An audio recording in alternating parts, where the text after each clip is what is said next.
Jamie earned a Master's of Arts degree from the University of Northern Iowa in Community Health Education, where she studied women's fertility. Jamie also has obtained a fertility care practitioner certificate through the Creighton School of Medicine, which you heard about earlier today. She is happily married to Justin, a teacher in the Waterloo Community Schools, and they are the proud parents of Emma Kay. Along with working with couples who are trying to naturally space or achieve pregnancy as a practitioner, she also enjoys teaching fertility awareness courses through Hawkeye Community College, continuing education, and speaking at high schools to discuss the wonders of the female body. Her topic today is effectiveness and safety, so she's going to expand a little bit on what the other speakers have said and add her own twist and knowledge to that. Welcome, Jamie. Thank you.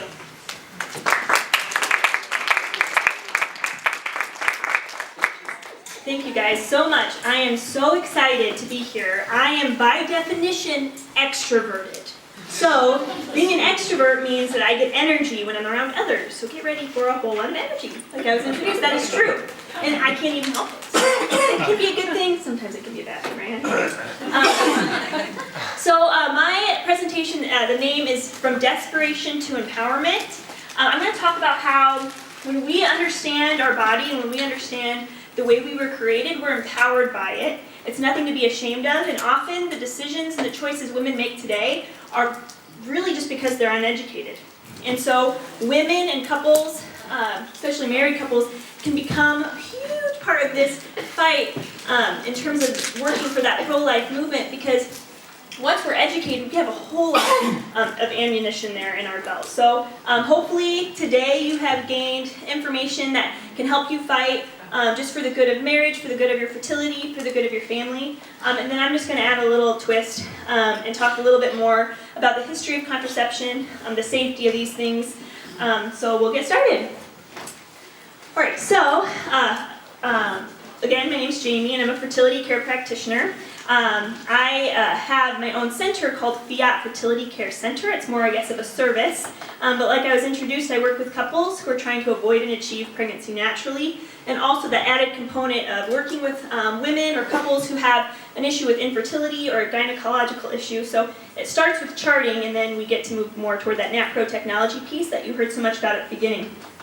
So that Fiat Fertility Care Center name was actually given to me while I was sleeping one night. I was trying to discern what the name of my center would be called. When people go to get trained to become a fertility care practitioner, they're asked to name their center or their service, because ultimately you're starting your own business. So I was really praying, God, help me. What should my center name be called? Jamie's Fertility Care Center? Cedar Valley Fertility Care Center? What should I name this thing? And so right before I drifted off to sleep, Fiat Fertility Care Center. I knew it. I couldn't remember what fiat meant. I've heard it before. So I thought, Fiat, that's interesting. I wrote it down on a piece of paper. The next morning I woke up, looked it up, and Fiat, when I looked up Fiat, my heart stopped. Fiat is Mary's response to the angel Gabriel when the angel Gabriel came to her and asked if she would be the mother of our Christ, of Jesus. And so you don't need to believe in God, or I don't know how you feel about faith, but this happened for sure. I didn't make this up. This is true. So I knew that in that moment that this is what God was calling me to do. So I quit my job. I worked at UNI, and since then I've just devoted my time and life really to our family and then to this mission. It is so important. Also, I knew that I was supposed to call my center Fiat Fertility Care Center because it's my job to help other women say Fiat, to say yes to their children. And so I'm really passionate about what I do and what all of us are here for and what everyone in the back is here for too, in terms of promoting life. It's much deeper and bigger than ourselves. So I'll review reproductive physiology. I love pictures, and I love Prezi 95% of the time because it's a more of a dynamic tool. But again, some of these things we've seen before, but hopefully the pictures will kind of keep us interested. We'll talk about history of contraception and family planning. We'll talk about the effectiveness and safety of hormonal contraception. And before we get into that, something I kind of want to share with you. When I was getting trained at UNI, or as I was going to get my master's in community health education, my husband and I were engaged at the time, And we knew that when we were to be married, we wanted to practice a natural form of family planning. And so the big question was, what were we going to practice? So at that time, I was again a master's at UNI. I was a student studying community health education, and it was time for me to choose my research topic. So I thought, gosh, wouldn't it be great if I chose my research topic based on like this very personal thing my husband and I are wanting to do in our marriage? So I decided to research and study fertility awareness-based methods, because that's what Justin and I wanted to use, but I didn't know much about it. So that's what I focused my whole research on, so that I could graduate with my master's. That's what it was all about. So that's how all of this started, actually. The information I found out about how effective fertility awareness methods are, about how little it's being promoted in the doctor's offices, it just ignited a fire within me. So the big question is, what's the big secret? So far already today, you guys, we learned about how our body works. There's all these hormone fluctuations that either create in us to be fertile or infertile. And you don't need to be a rocket scientist to understand how our body works. You know, meeting with a trained instructor or practitioner is always best, but even if you do something as simple as the 2-day method Dr. Pranger was talking about earlier, you know, that's a great way to understand your fertility. So what's the big secret? Why aren't women learning about this? Why aren't we hearing about it in health class? Why don't we hear about it from the doctor's office? Why don't we know about it? And some common misconceptions I'm going to hopefully set straight. So some reasons that women who do maybe hear about it and they choose not to, it might be because they feel like it's ineffective. Oh, yeah, sure, if I want 20 children, because they think it's the rhythm method, what their parents or their grandparents practiced when they were in child rearing age. Other common misconceptions: it's too difficult. It's not for me. I don't want a baby right now. You know, all of these things are popping up. I have irregular cycles. It could never work for me. These are all common misconceptions. So we're going to talk about how reliable these systems are and how much it really does positively affect a marriage. As we talked about, the world operates in cycles, and I love this. If I were to give a talk just on this, I probably could fill a 3-hour talk, just probably on this one thing. But the world operates in cycles. There's no doubt about it. So when we throw a wrench in a natural cycle, something will be caused. There will be chaos that comes from that. For example, let's think of examples of some cycles. So we have the cycle of a day. We have morning, day, and night. We have cycles of the seasons. We have spring, summer, fall, and winter. We have the cycle of life. We're born, we live, we die. We have animal kingdom, agricultural cycle, the water cycle. If one of those things are taken away from a natural cycle, it's natural, that's the kicker, something negative will follow. Something always will. If you take water away from the agricultural cycle, plants will die. When plants die, then guess what? We don't have as much food. When we don't have as much food, we're not as healthy. If we're not as healthy, maybe we'll get more disease and all these things. You see how there's a domino effect occurring. Same thing's happening with our body. When a woman has a natural cycle, and there's a wrench thrown into that natural cycle, something negative always will occur. We'll either know it's happening or we won't know until later. So I love this. When I talk about this, people are thinking, how in the heck does McDonald's have to do with my fertility? So I'm going to talk to you about how. And it doesn't necessarily have to do with our fertility, but this is a slide that just talks a little bit about how society views health. Okay. So again, a natural thing. Our body is meant to take in natural food from the earth, from animals, those sorts of things.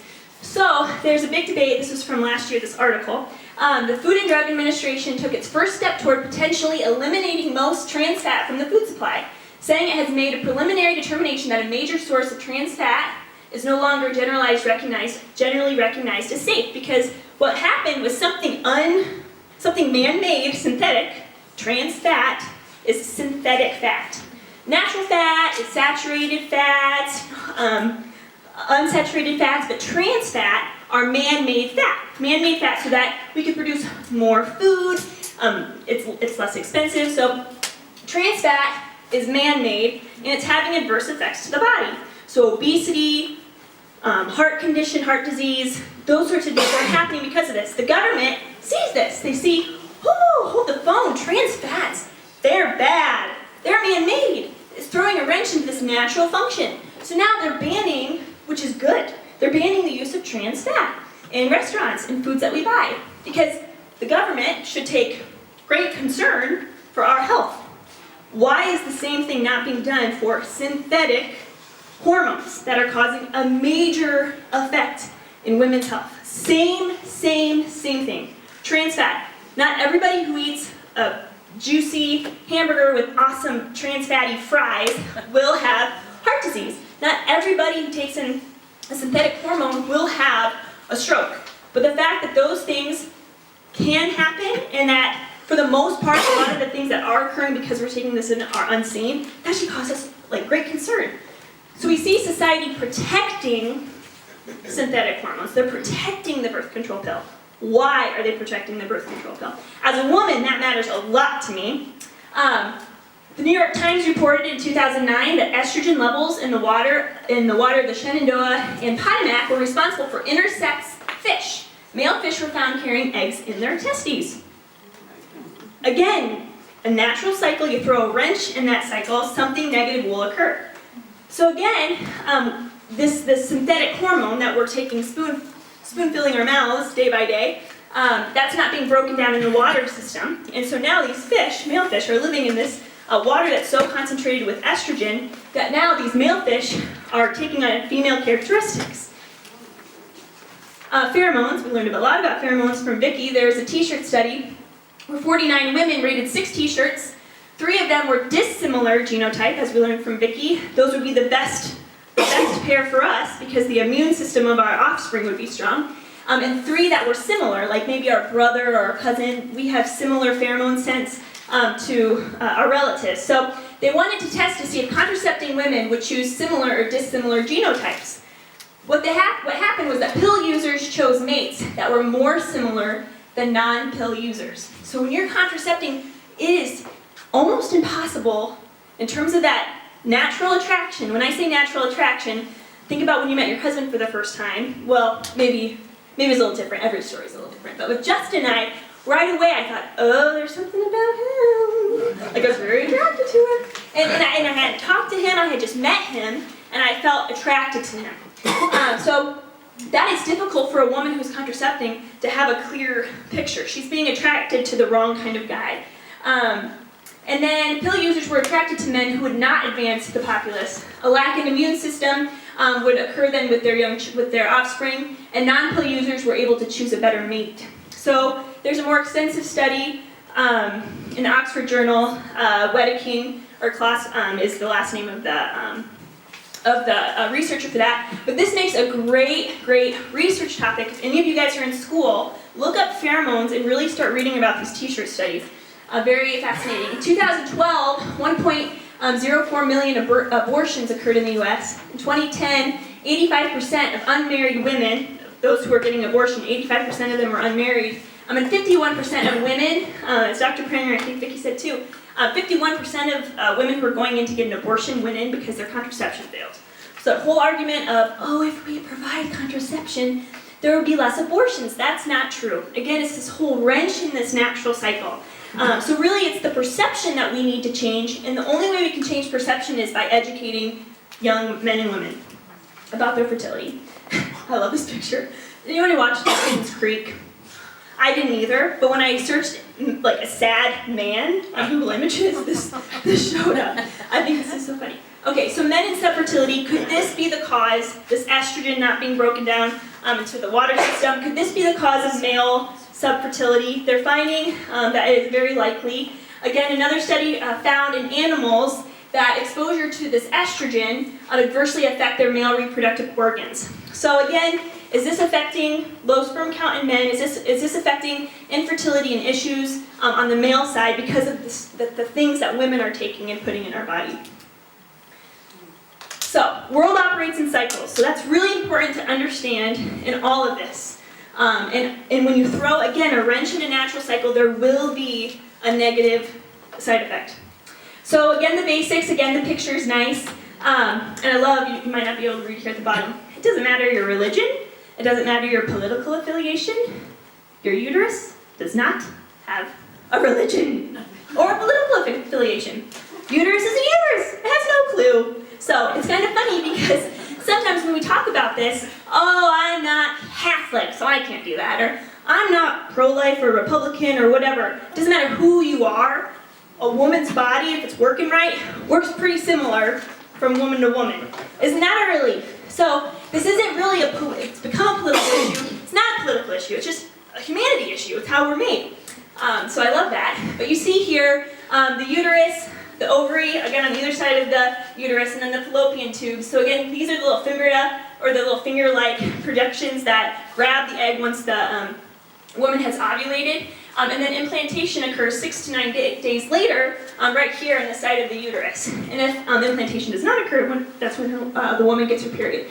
So this shows 1 or 2 eggs are chosen to ovulate. It's called recruitment phase, which if you think about that, that's pretty awesome. So every month, 1 or 2 eggs are chosen, they are recruited. And so if you think about all the hundreds of thousands of eggs in your ovary, and the one that actually ultimately ends up being your son or daughter, or you sitting here in this room, it's pretty fascinating. So 1 is chosen to ovulate, and then again, like I said, 6 to 9 days, implantation occurs, and so much development is happening. They say within the first trimester of pregnancy, if your baby continues at that rate of growth, which it slows down, so that first trimester there's so much happening, they say that at the time that you deliver, your baby would weigh 1 ton. 1 ton, can you imagine? So, in terms of it, it being a life or it starting its life, absolutely yes. Actually, the most growth happens in the first trimester. So you need to know that cycle lengths vary, so using a natural system can be used for any woman. There's only a certain time during a month a woman is fertile, as we know. The egg is viable for 12 to 24 hours. We learned that, and then sperm can live inside of a woman for 3 to 5 days if there's good cervical mucus. So again, this is nice review, but I like this little chart, this little circle diagram. It kind of gives us an idea of how things get started. So you see the menses, that's the very first day of your period, is when your bleeding begins. And then typically after your period, you have a period of dry days. And those dry days would be deemed as infertile, because you need mucus for sperm to survive. And then typically you have like a characteristic type of discharge 3 to 5 days in, or 3 to 5 days of this discharge that kind of starts like sticky, tacky, cloudy mucus, and then progresses to more stretchy, lubricative, clear mucus. These are all things that are occurring based on estrogen. As estrogen increases in the woman's body, she starts noticing more of these fertile observations. When ovulation occurs, then that woman notices a huge change. And so this kind of walks you through the fertility of a woman in terms of her cycle. Before ovulation, again, she's increasing in her fertility. There's changes in the discharge as a woman nears ovulation. We become more lubricative, clear, stretchy. The cervix is soft and it's rising. And then this is a nice chart. It shows you the hormone shifts, and then the steps, kind of the progression of this egg and follicle as the egg ruptures from the follicle and then becomes the corpus luteum. And then again, here you see the sperm are traveling through mid-cycle, and it can get into this biological valve. The biological valve, the cervix, is open, and that's in response to this estrogen. So this is all very scientific. And then once the woman ovulates, the cervical or the biological valve closes because of that progesterone, and now the woman is infertile. So again, you don't need to be a rocket scientist. You just need to use the restroom. And hopefully all of us go to the bathroom at least once a day. So I know I do, right? Good news. So if you use the restroom, if you have a toilet, you can use this system because really it's just based on those trips to the bathroom. When you're cleaning yourself up normally, just from having gone to the bathroom, you're able to see this mucus. A lot of women think it's an infection or something wrong with them. Actually, it just means they're very fertile, those cervical observations. So once a woman ovulates afterwards, she's fertile about 3 days after, she will notice an increased basal body temperature shift, and then firm lobe, closed cervix, and general dryness at the labia. So these are all things that occur once a woman is no longer fertile. And again, this isn't enough information, again, to chart accurately or effectively, but at least it gives you some good ideas as to how scientific this is. You don't need to take a pill for something to be scientific. So now we're going to review the history a little bit. And we've been talking about Dr. Hilgers. Dr. Hilgers started the Pope Paul VI Institute. And he made an awesome statement about the 1960s. He said, "We lost over 50 years of research in women's reproductive health science since the onset of the pill. So how can one pill be good for a myriad of health concerns? It can't be." So once the pill became widespread in the 1960s, that's when all reproductive science, I can't say all, but a lot of it just stopped. Now we don't need to worry so much about what's causing those heavy periods. We'll just give them the pill. We don't need to think about why that woman's not having a period every month. Just give her the pill. So in terms of figuring out why these things have become an issue, it doesn't matter anymore. That was the mindset in terms of this really easy magic pill. That's what they even called it. They called it a magic pill. So it's never, ever, ever good science to give one pill for 5 different things. So I thought that was just a great quote of his. So are children a gift or are children a burden? Birth control is not a new idea. It's existed for hundreds and hundreds and hundreds of years. So this whole idea of regulating birth and trying to control their birth, control pregnancy, is not a new idea. And Dr. Pranger talked a little bit about this, but it's a little weasel, isn't he cute? So this just shows, in terms of the time frame, this is an ancient time. So crocodile dung, of course. They would use that as pessaries up over their cervix. Honey was meant to slow sperm down. They would hang weasels' amputated foot from their neck. These are women. So, safe to say, if I had a weasel's amputated foot around my neck, I don't think my husband would want to come close to me either. They're onto something here, I think. Testicles from a weasel, even more, okay? Hanging from the thigh. So, these are all things that I actually found from the Planned Parenthood website, History of Birth Control Methods. Is that fascinating or what? So again, this is an idea of how desperate a woman becomes and how desperate a couple becomes when we're uneducated. These things don't make sense, but it's because they knew no better. Or actually, again, I'm sure this was quite effective. They would walk 3 times around pregnant wolf urine. That might work. They would ingest mercury, herbs, and then animal condoms. They would use those as well. So again, this whole idea of birth control is not a new one. It even goes back to 1900 BC. The Cayman Gynecological Papyrus was found in April 1889, but it was all the way from 1900 BC. It was the first known gynecological document from antiquity. It shared various means to avoid and achieve pregnancy. Eber's Medical Papyrus, 1550 BC, found an Egyptian tomb in 1875. It documented that Egyptian physicians were aware of sterility, fertility, and family planning. So again, these things have been, this is a big topic of conversation even for today, as we know.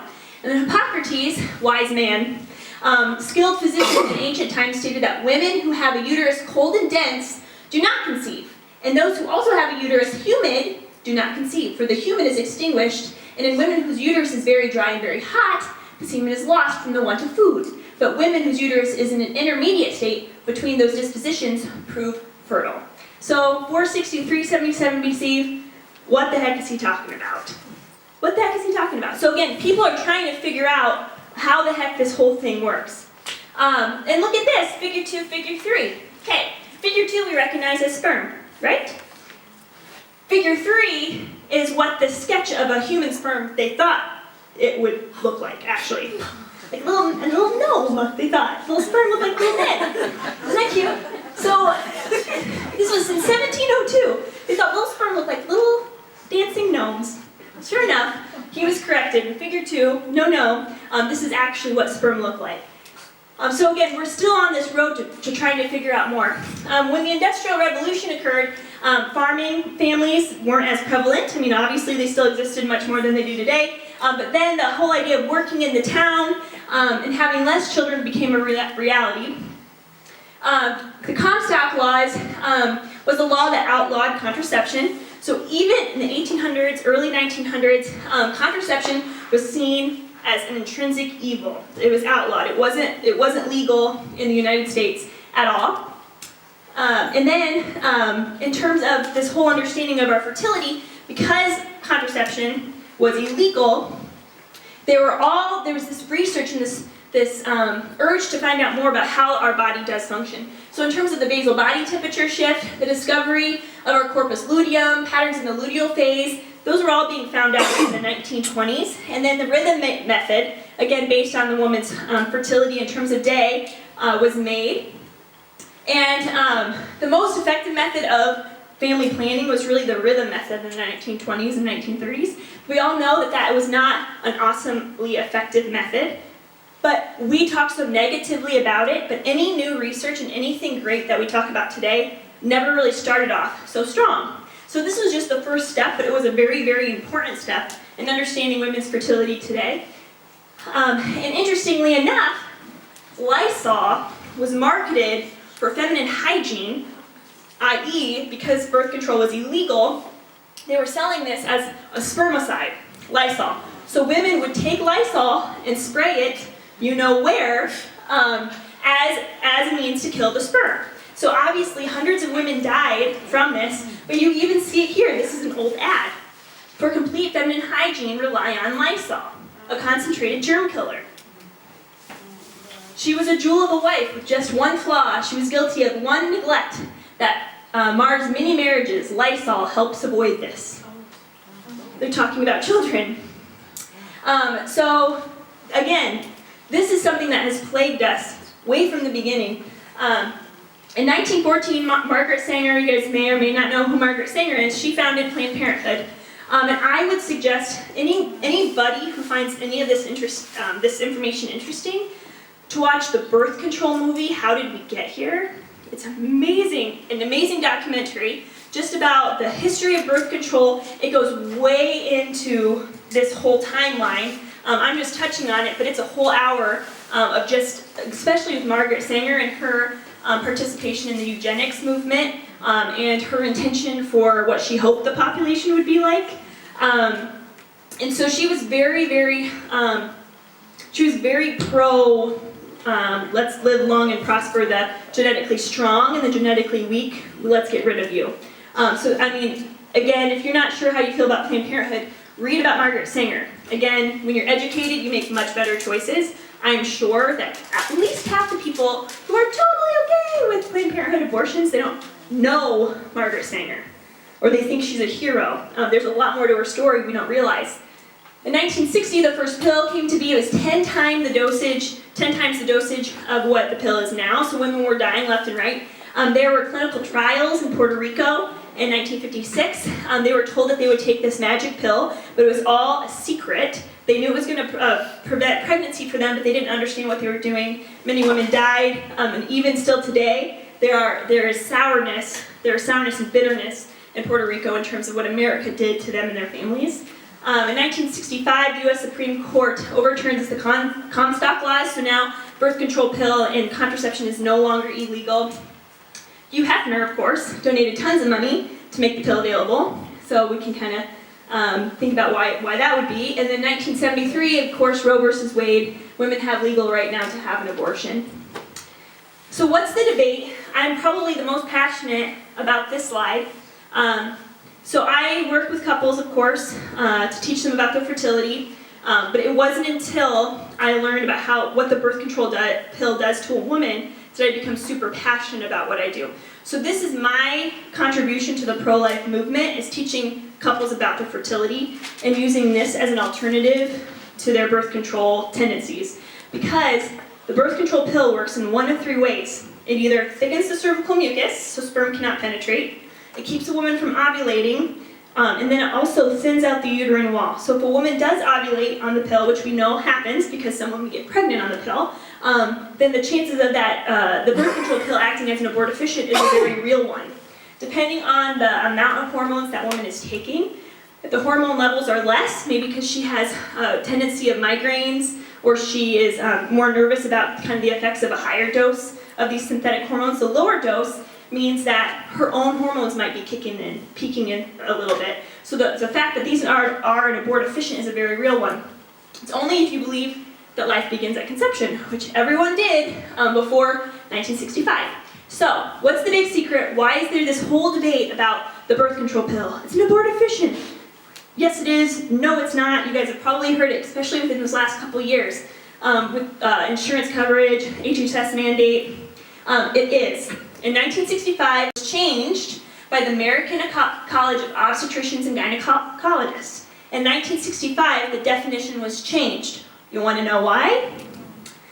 Because at the 1959 Planned Parenthood Population Council Synopsum, Dr. Bent Boving argued for changing the definition by moving the date of conception from when fertilization occurs to when implantation occurs.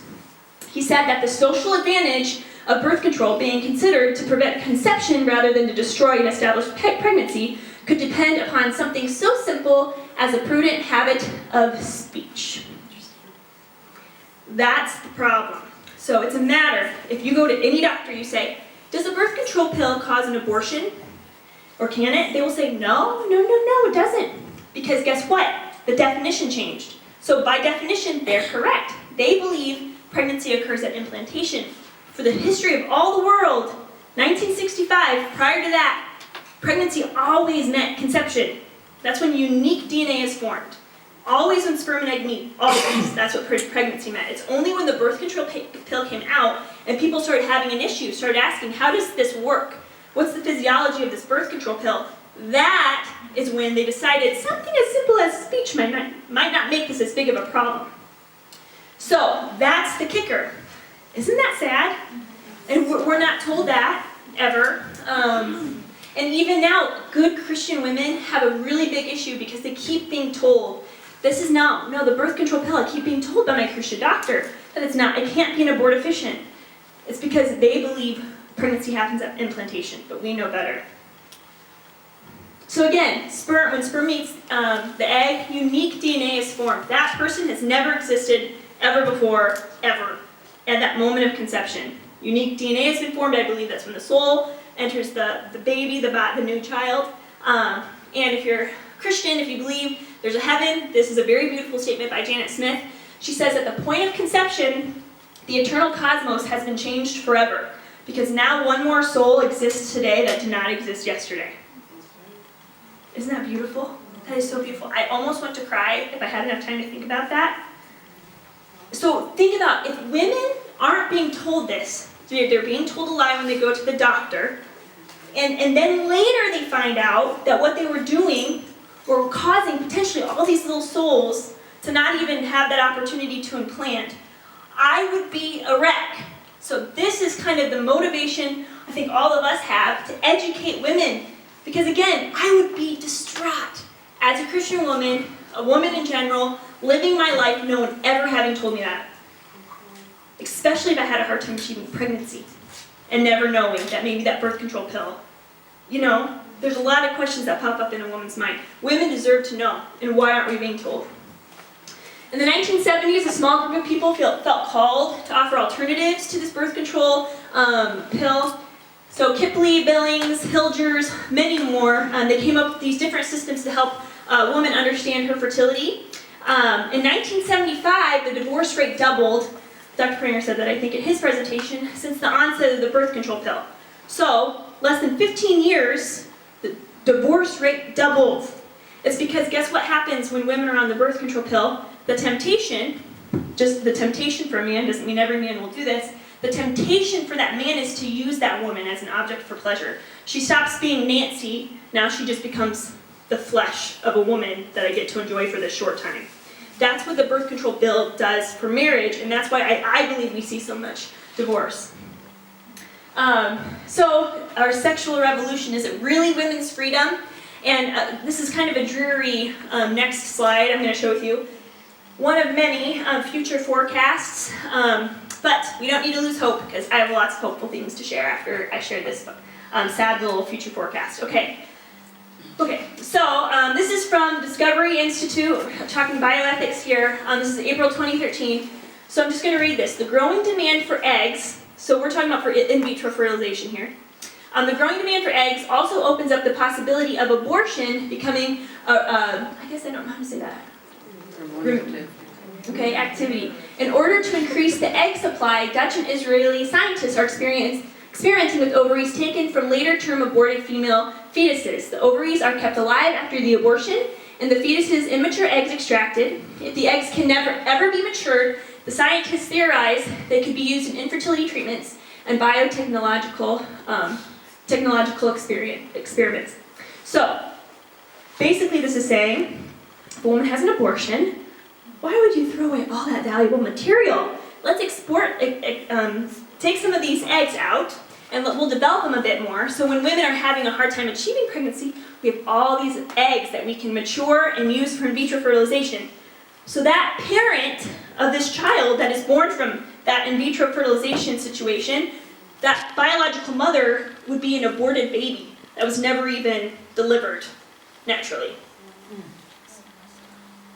Are feeling pressure, but they're excited about this possibility that they could be getting paid to become pregnant so that they can abort their babies, so that they can get money for their aborted babies' eggs. Okay, so this is horrific, and this is what happens. This is the domino effect when we put a wrench in an unnatural thing, and it's not going to stop unless someone stops it. So, real quick, let's give a round of applause to our NAPRO doctors, because they are step one in changing this culture of death. So let's give them a round of applause. So doctors need to step up. We talk a lot about the church, which is true, but women trust their doctors. And so I believe that doctors really need to have the courage, which Dr. Minder, Dr. Pranger totally do. If any of you know of any women or men who are doctors, nurses, who would benefit from understanding this material, please give them information about NAPRO technology. Rebecca in the back has some. If you raise your hand, Rebecca. Go talk to her. She's a practitioner in this area. Otherwise, you can come talk to me as well. Okay, so that was my little side note. So again, there's hope, because things are changing and things are moving. I wanted to show you this chart. I gave a talk to a college class a few months ago. And as I was presenting, I talked about this graph from the Center of Disease Control. So this is a governmental graph, a little sheet here that shows the effectiveness of various family planning options. And so I presented this. So this is what we're given, and this is what, again, students at UNI specifically would find if they're going to do any kind of research about birth control or family planning options. And guess what they will see? So most effective is going to be implant, IUD, sterilization, and then a little lower than that would be injectable pill, patch, ring diaphragm. Beyond that, male condom, female condom, withdraw sponge. The least effective, they say, is fertility awareness-based methods, and then spermicide. Okay, so they're saying that the pregnancy rate is 24% if somebody practices fertility awareness-based methods. Already today, we've learned that that's not the fact. So I wonder, how are they getting this information? So if you look, there's a little side here with a little bit of a note. So let's take a look. Oh, they define it. Fertility awareness-based methods. Abstain or use condoms on fertile days. The newest methods, they say newest, and this is 2010, newest methods are the standard days method, which we know is the rhythm method. The standard days, the calendar method. And the 2-day method, which is not as effective, kind of an easy way to understand your fertility, but one of the least effective fertility awareness methods, maybe the easiest to use and consequently more effective. So they're saying the newest methods, and this is what they're quoting. They are in no way using the information that I found so much of when I was a graduate student that kind of begged me and urged me to teach couples about this very valid method and option for women. It's so sad. So of course nobody's going to think that that's great because it's the least effective, but they're not given all their information. And then this is an effectiveness chart of various methods. It's just again me kind of reiterating the fact that these methods are very effective. The Marquette method, symptothermal 2-day billing, the standard day method. We've seen the charts before, but I just want to show you that these are all 95% or above in terms of perfect use. Typical use is when there's a mistake. And the least effective method in terms of typical use is the standard days method. Then the second is the 2-day method, which are the two that they quoted in their resource, which is really sad. So effectiveness and safety. Effectiveness of birth control is not only dependent on the hormones taken or the barrier methods used, but it's also dependent on the diligence and responsibility of the user. And that is true for fertility awareness based methods as well. Depending on the motivation of the couple depends on how well it will be used. I believe that when a couple decides to be more lax, that's okay. They're just open to the possibility of life, which is never, ever, ever a bad thing. So the same is true with anything in terms of being motivated to use. More than 99% of heterosexually active women aged 15 to 44 reported using at least one contraceptive method. This is from the National Survey of Family Growth. This also includes actually fertility awareness methods, but the majority of women obviously don't use fertility awareness methods. So the reason I'm indicating this is because this is a very important issue. Almost 100% of women aged 15 to 44 think about this and have to think about it because every time they go into their doctor they get asked, what kind of birth control do you want to be on? 10.5 million women are on the pill. In a study, contraceptive methods that have ever been used from the National Health Statistic Report, they interviewed 22,682 women. 30% of the women have used more than 5 methods. So they don't like one, they try the next. They don't like one, they try the next. They don't like one, they try the next. And side effects was the most common reason for discontinuing it. 74% discontinued Depo due to side effects, 63% discontinued birth control due to side effects, 46% discontinued a patch due to side effects. So there's this theme that keeps occurring. And what is the theme? Side effects. Right. So again, natural system, wrench, side effects.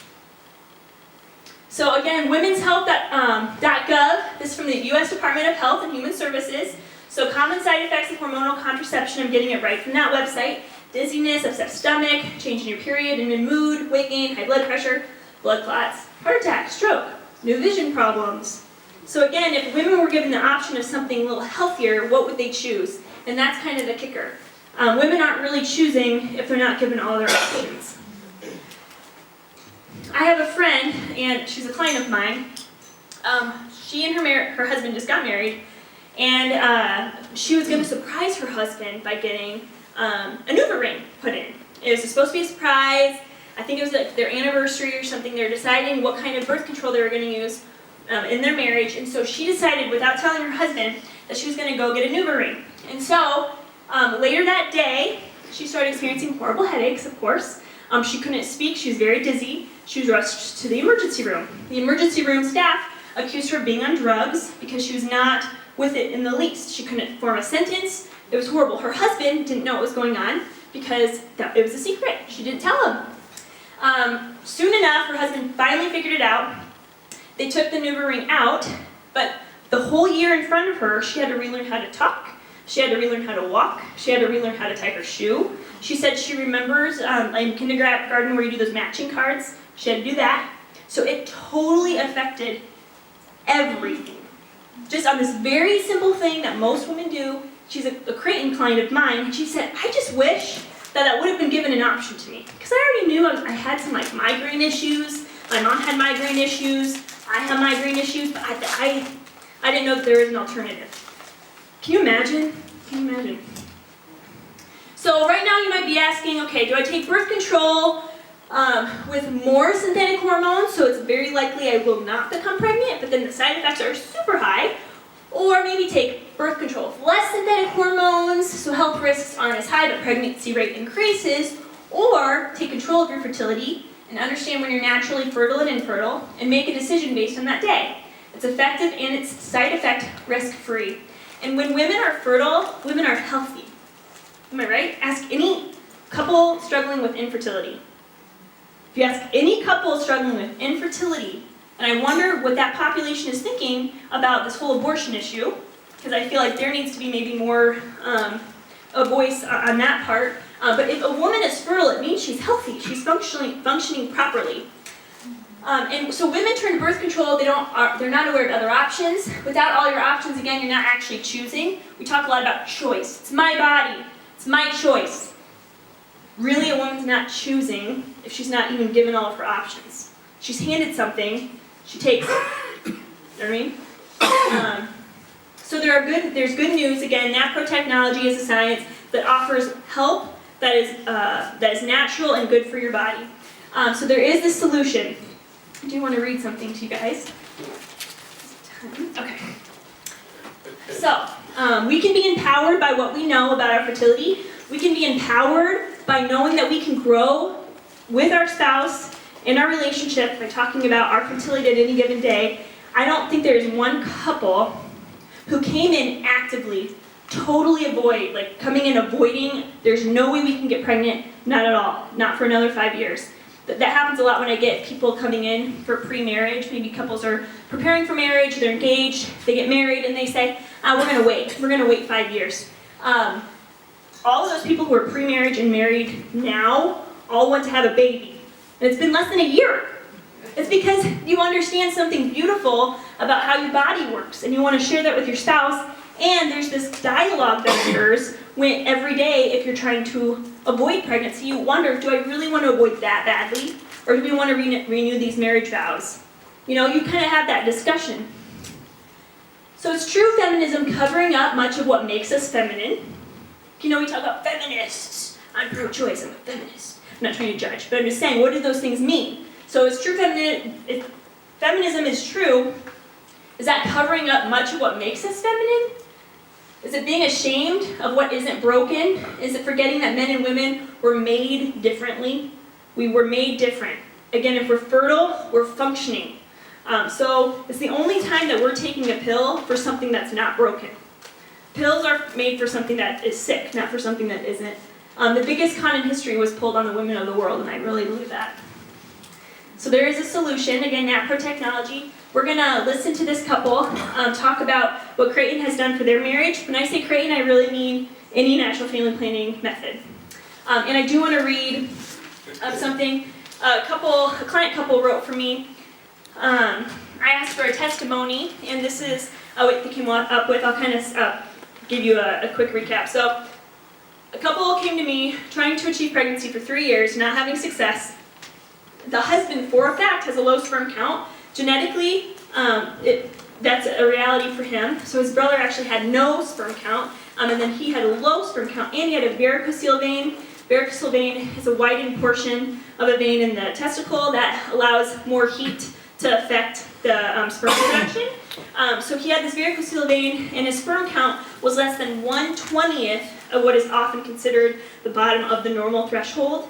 And when he visited the local urologist, they referred him to the University of Iowa hospitals, and they said that his sperm count was so low that they would not even consider regular IVF or IUI. Instead, their only option was ICSI, which was expensive, and he said morally gray at best, which I agree. He had surgery. After surgery, his sperm count increased. 6 months after, it decreased to pre-surgery level. When his wife was charting, so this is all happening while his wife was charting with Creighton, we noticed that actually the woman had polycystic ovaries, which was never an issue before. No one talked about the woman because the couple was infertile because the man had low sperm count. So they were going through all these issues, these hoops being jumped. They want to do IVF, IUI, how can we get there? They wouldn't even take him because they said the success rate was so low. And so we figured out that she had actually polycystic ovaries. The first cycle that she was treated with NAPRO, Dr. Minger, thank you for that. We'll talk about who this is later, you'll know who it is. She saw Dr. Minger. The first cycle, she became pregnant, and now they are due in less than a month. And it is a miracle. And so it's awesome, and he describes it. So the end, February 2014, Ashley started her first cycle of Clomid and progesterone. We didn't have much hope that the first month would have results. We were in the process of closing in on our house, so there was a fair amount of stress in the air. With medications Ashley was on and the charting helped us to time intercourse just right. We're happy to say we will be expecting our miracle child December 1st. We had our 6-month appointment at Iowa. The same day we found out we were pregnant, my urologist was shocked by the news, but is very happy for us. Ashley's OBGYN, who will be delivering our baby, is also blown away by this. He told us that in his entire career, we're only the second couple he has ever seen achieve pregnancy naturally, with a count less than 10 million, and mine is a whopping 1.5 million. But hey, it only takes one, he said. So, I mean, just to see this couple transform through charting, right away you could tell it was hostility. They came into an intro session. It's a 1-hour presentation that we kind of cover all the basics. The first thing he said when he sat down at that table, he said, do not tell me that we should go through the adoption process. We're not going to adopt. Woo, okay. okay. So I had a little aggressive conversation with him. I didn't say anything. He just sat down and said, do not tell us to adopt. We can't have a baby. We don't want to adopt. And I could just tell there was definitely hostility there, a definite closedness. And as they were charting, it was beautiful because guess what they became more open to as these stories kept closing on them? Adoption. So I met with them the cycle before they became pregnant, and they said that they have decided that they would adopt. I believe it was God's gift to them, for them being so open to this. They viewed children as a gift, not as an accessory, and God blessed them. And now, again, they're due December 1st. Isn't that awesome? So anyway, praise God for that. So let's listen to this couple. I'm not sure if we have sound. And maybe we won't, depending on. Probably not, okay. Well, these talk about how Frank Creighton is for their marriage. And how every woman is so different, and how when you're charting, you really start to understand your own cycle, because it's our own cycle. And how it really just helps the man be more involved in this whole charting thing. So with NAT Pro, real solutions to real problems. Again, Dr. Pranger and Dr. Minger did a great job of covering these areas. I love these little clips. It's kind of hard to see, maybe not. NFP is safe, healthy, effective, less cost, the environment, mutual respect, marriage. Wow, it even makes your marriage better, he says. They had me at less cost. That sounds funny. I love this because wouldn't I look silly buying hormone-free chicken if I didn't? I agree with that. You know, we're so into what we're eating these days, which is good. I believe that's good. But then it totally does not make sense for us to be taking something synthetic. So any update on your mucus sensations or characteristics? I think those studies showing male discomfort with intimate sharing should be updated. Because he obviously does not have a problem asking her about her mucus. So again, those are real conversations that the husbands really start having with their wife. Okay, so in conclusion, when we're desperate, we are going to make bad choices. We are going to abort our babies because we don't understand when life begins. We are going to hang weasel's testicles on our thigh because we think that's what's going to avoid pregnancy. We're going to be spoon-filling our mouths with these synthetic hormones while affecting fish, while affecting maybe even the male infertility factor. So when we're educated, we become empowered. This is in anything, isn't it? Not just fertility, it's in anything. When we're educated, we can make better choices. Anyone can practice this. You don't have to be a rocket scientist. You do have to have a bathroom in your house, or at least an outhouse with toilet paper. And if you're not given, again, all your options, we're not really choosing, are we? So, this is my invitation. I'm done now, but there are business cards of mine in the back. Dr. Minger also has business cards. I'm not sure if Dr. Pranger has business cards. I have some. Oh, he has some too. So if you need any of our contact information, I have my stuff in the back. Also, I love to speak to high schoolers, middle schoolers, anyone. So if you guys have any requests or know of anybody who, or a school or a group of people that would like to have somebody come in and talk about fertility awareness, I would love to do that. So yes, so any questions about my presentation? Hopefully I kept you all awake because we're very attentive and engaged. I can tell that. So any questions? Okay, all right, thanks guys. So the next thing is we'll Eric